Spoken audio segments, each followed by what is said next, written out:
Ryley is in her junior year at Dartmouth High School. That is her first year participating in TED Talks. Aside from TED, she participates in several other extracurricular activities, such as the Dartmouth High Theater Company and the Harmonics a cappella group. She is excited to give her TED Talk and inform people on a subject that is extremely interested in. Campbell is a senior here at DHS. He is a veteran of TED stage.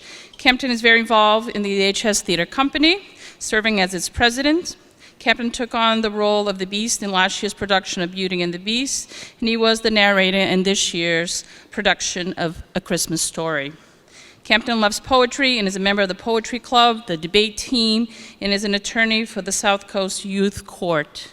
Kempton plans to attend UConn in the fall, where he will major in political science. Kempton and Ryley chose their topic because both are very interested in politics and witness the growing division that is in current politics. They hope to provide some solutions. Please welcome Kempton and Ryley as they present Polarity in U.S. Politics and How We Can Fix It.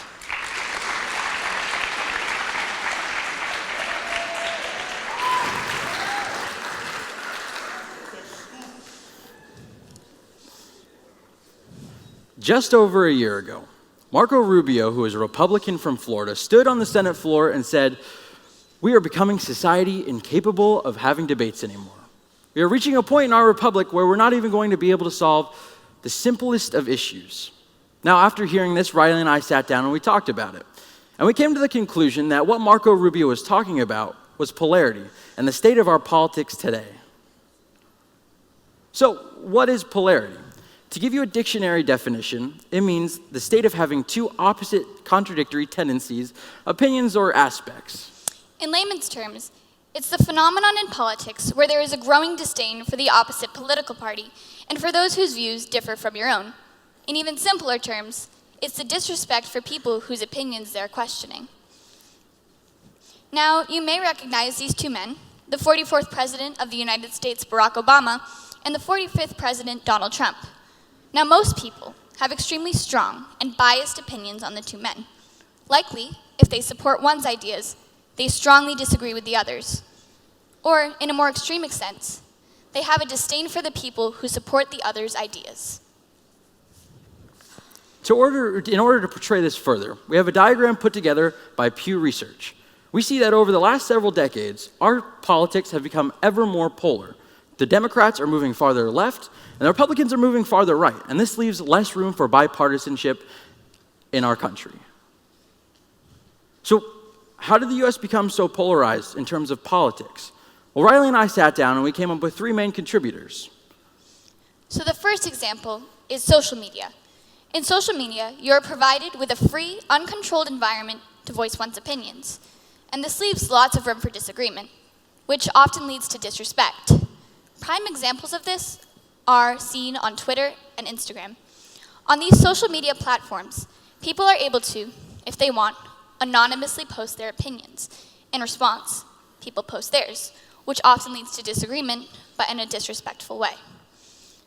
Also in social media are echo chambers, where you only see social media posts that align with one's political ideology, which leaves no room for other people's opinions, which broadens the horizons much less. To further this, 44% of consistent liberals unfollowed people with the opposite opinions, and 31% of conservatives did the same. Although these numbers don't seem too large, with the number of people who are passionate about their political beliefs, these are huge numbers. Another main contributor is how we as Americans utilize our news media. Oftentimes we have people who utilize left-leaning news sources, such as CNN, and they tend not to lean towards right news media sources. They tend not to utilize those. And this contributes to the echo chambers, as Ryley mentioned earlier.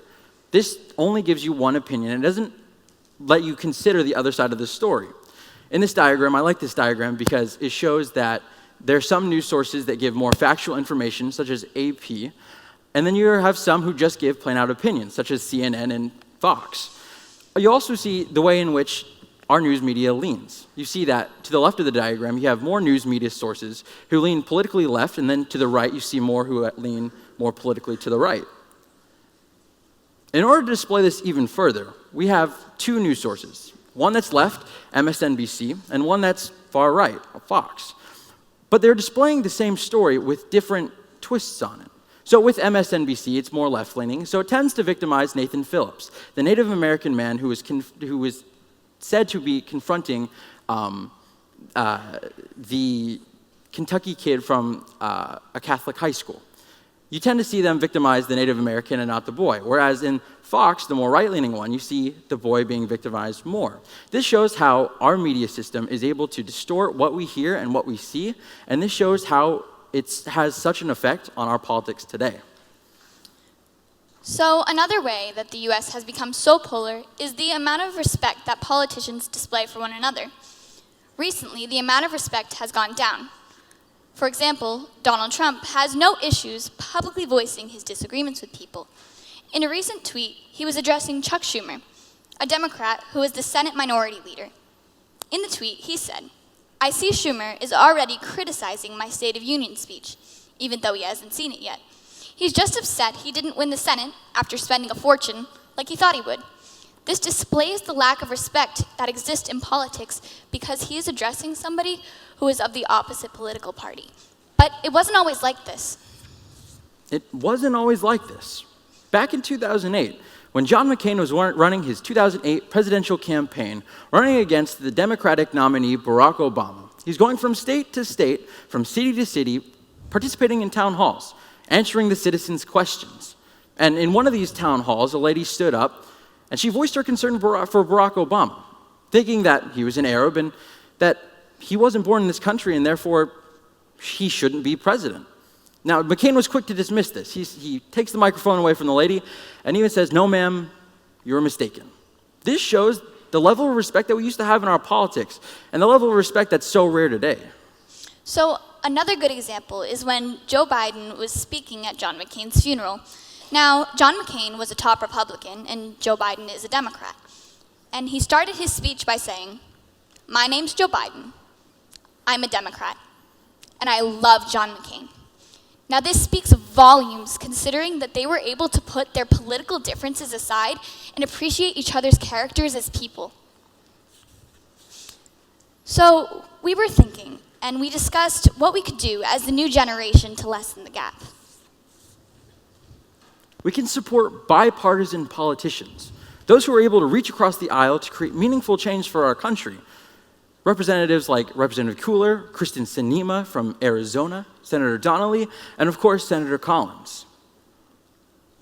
So we can also go back to the news media outlets that we discussed earlier. And if you tend to utilize more right-leaning outlets, then along with that, start utilizing more left-leaning as well, like CNN, MSNBC, or the Washington Post. If you tend to utilize more left-leaning usually, then start looking at more right-leaning as well, like Fox and the Wall Street Journal. This helps you broaden your horizons and look at issues from more than one standpoint. We also can overall just be more open-minded. Be willing to negotiate change and talk about differences in our politics. You can, listen more and speak less. Surround yourself by people who have differing opinions from your own in order to collect information and to gather the other side's opinion and really take it into consideration.